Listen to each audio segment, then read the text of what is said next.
더불어민주당을 벌집으로 만드는 두 번째 사건이 있습니다. 그것이 바로 송영길 전 민주당 대표 서울시장 후보 공천 배제 탈락. 큰 사건입니다, 여러분. 큰 사건입니다. 그 공천에서 탈락시키는 공천관리위원회가 있거든요. 거기서 탈락한다고 발표를 해버렸어요. 그래서 이제 송영길 전 대표는 이건 해당 행위야라고 반발을 하고 있는데 뭐 그 정도로 끝나는 사안이 아니고요. 이제 송영길 전 대표한테 탈락을 하는 이유는 어떻게 보면 잘 납득 불가한 그런 이유입니다. 지난번 이 대통령 선거에 대한 책임을 묻겠다 이런 겁니다. 당신이 그때 당 대표였잖아. 근데 대통령 선거 졌잖아. 그러니까 당신은 나올 수 없어. 이게 이제 논리거든요. 그런데 그렇게 간단한 문제가 절대 아니어서 지금 민주당이 부글부글 끓고 있는 건데요. 송영길 전 대표는 대표적인 이재명계입니다. 이재명계. 이재명 전 경기지사, 이재명 전 대선 후보. 이재명을 위한 깃발을 제일 먼저 들었던 사람이 송영길 전 대표거든요.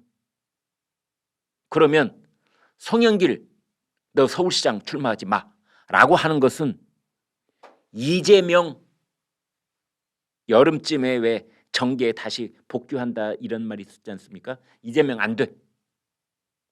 그래서 지금 이재명계 쪽이 난리가 난 겁니다. 그런가 하면은 지금까지 또 무슨 얘기가 있었느냐. 김민석 의원이 유시민 차출론, 서울시장은 유시민이 나가야 돼. 뭐 6가지 5가지 이유를 댔더라고요. 유시민만한 사람이 없다. 결론은 그겁니다. 서울시장은 유시민이 나가야 된다. 뭐라고요? ICBM이 된답니다. 서울 선거판을 흔들어 버릴 수 있는 ICBM 대륙간 탄도탄이 될 만큼 유시민이라는 카드는 엄청난 거다. 유시민 나가야 된다. 이래버린 겁니다. 그런데 공천관리위원회는 거기 같이 박수를 치듯이 송영길 탈락 이렇게 된 겁니다. 처음에는 이낙연 전 총리 얘기도 나왔었죠. 그런데 이낙연 이제 전 총리 측은 나는 생각 없어. 이낙연 전 당대표 측에서는 이재명 전 후보가 몸소 삼고초려를 하면 그때 가서는 혹시 생각을 해볼 수는 있어. 왜냐하면 여론조사를 하면은 이낙연 1등으로 나오거든요. 야당 그 더불어민주당만 하면. 이제 그런 상황 속에서 지금 폭탄이 또 하나가 터진 그런 모양새가 되고 말았습니다. 다음 대구 이야기 잠깐 해보겠습니다. 대구광역시. 대구에서는 이제 2파전으로 알려져 있다가 지금 사진에서 보시는 김재원 최고위원하고 이제 홍준표 의원 거의 2파전 아니냐.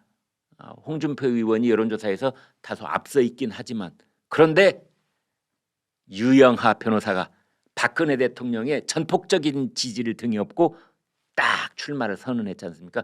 갑자기 판도가 3파전으로 물론 여론조사를 보면 홍준표 의원이 좀 앞서 있긴 하지만 이제 이렇게 3파전이 된 겁니다.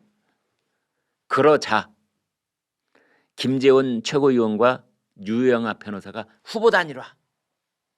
두 사람 중에 한 사람이 양보해서 후보 단일화를 하고 그 다음에 홍준표 붙자. 이제 이렇게 얘기가 됐거든요. 그래서 그대로 되는 줄 알았어요. 두 사람 만나서 뭐 밥도 먹고 뭐 그렇게 하자. 당원 투표에서 50%, 대구 시민 일반 투표에서 50%, 뭐 반반씩 섞어가지고 후보 단일화하자 뭐 그런 얘기가 오갔대요. 그런데 이제 김재원 전 최고위원의 일방적인 얘기긴 하지만 유영하 변호사를 만났더니 그냥 김재원 최고위원 보고 그쪽이 물러나세요. 이렇게 요구를 하더랍니다. 그거 제가 그대로 읽어드리겠습니다.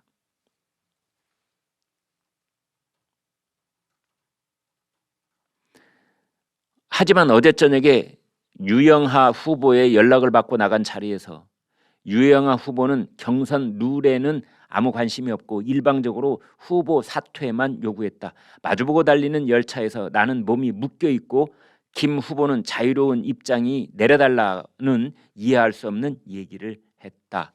그러니까 유영아 변호사가 자신은 몸이 묶여 있고 김재원 최고님은 몸이 자유로우니 그쪽에서 이 경선 열차에서 내려달라 이렇게 이제 요구를 했다는 거죠. 이런 얘기는 이제 유영아 변호사 쪽 얘기까지 들어봐야 크로스로 체킹이 되는데요. 아무튼 뭐 물리적으로 단일화를 할 수 있는 시간이 지나가 버렸다라는 게 김재원 최고위원의 말입니다. 그래서 자기도 끝까지 선거를 완주를 하겠다. 이제 지금 현재는 그렇게 되어 있습니다.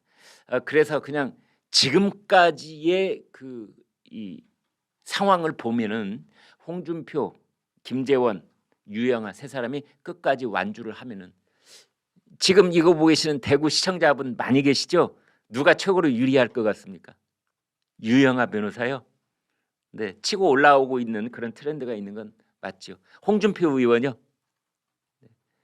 아무튼 단일화를 했을 때보다는 홍준표 의원에게 다소 유리한 국면으로 일단은 이제 재정비가 될 수도 있는 그런 단일화 무산 소식이 전해졌습니다.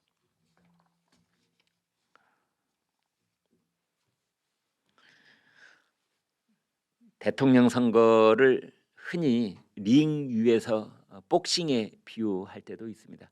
대통령 선거라는 것은 링 위에서 맞붙은 두 선수 사이에 승자와 패자가 갈리는 거지요.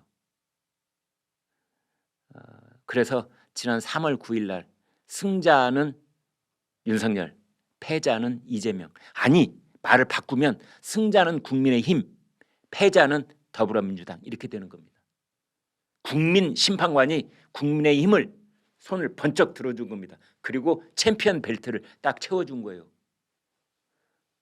그런데 이 경기를 진 패자인 더불어민주당이 링에서 안 내려가겠다고 주먹을 휘두르면서 돌아다니는 겁니다. 이게 지금 검수 안박 밀어붙이기입니다. 아니 정권 이양기에 있는 이제 문재인 대통령의 임기가 20일밖에 남아있지 않은 이때 우리나라 사법 체계의 골간을 이루고 있는 그 법을 바꾸겠다고 주먹을 휘두르면서 이러고 돌아다니고 있는 겁니다. 관중들을 향해서 주먹질을 하면서 오늘 문득 그런 생각이 들었습니다.